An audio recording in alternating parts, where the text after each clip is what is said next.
أعوذ بالله من الشيطان الرجيم. بسم الله الرحمن الرحيم. وإذ قتلتم نفسا فادارأتم فيها والله مخرج ما كنتم تكتمون فقلنا اضربوه ببعضها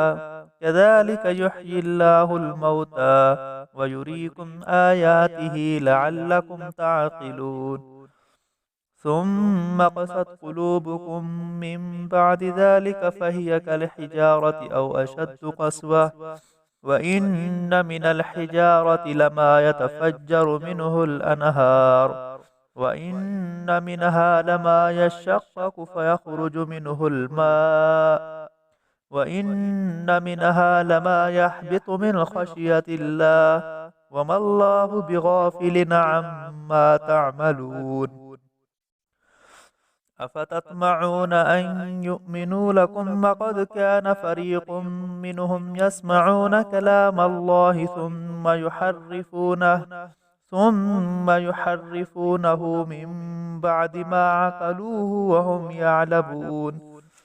وإذا لقوا الذين آمنوا قالوا آمنا وإذا خلا بعضهم إلى بعض قالوا أتحدثونهم بما فتح الله عليكم ليحاجوكم به عند ربكم أفلا تعقلون أولا يعلمون أن الله يعلم ما يسرون وما يعلنون ومنهم أميون لا يعلمون الكتاب إلا أماني وإنهم إلا يظنون فويل للذين يكتبون الكتاب بأيديهم ثم يقولون هذا من عند الله ليشتروا به ثمنا قليلا فويل لهم مما كتبت أيديهم وويل لهم مما يكسبون وقالوا لن تمسنا النار إلا أياما معدودة قل أتخذتم عند الله عهدا فلن يخلف الله عهده أم تقولون على الله ما لا تعلمون بلى من كسب سيئة وأحاطت به خطيئته فأولئك أصحاب النار هم فيها خالدون والذين آمنوا وعملوا الصالحات أولئك أصحاب الجنة هم فيها خالدون وإذ أخذنا ميثاق بني إسرائيل لا تعبدون إلا الله وبالوالدين إحسانا وذي القربى واليتامى والمساكين وقولوا للناس حسنا وأقيموا الصلاة وآتوا الزكاة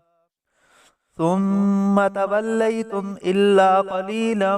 منكم وأنتم معرضون وإذ أخذنا ميثاقكم لا تسفكون دماءكم ولا تخرجون أنفسكم من دياركم ثم أقررتم وأنتم تشهدون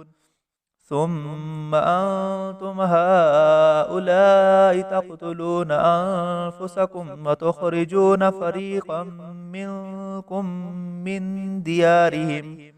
من ديارهم تظاهرون عليهم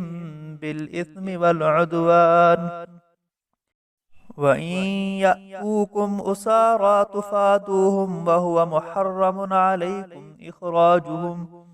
أفتؤمنون ببعض الكتاب وتكفرون ببعض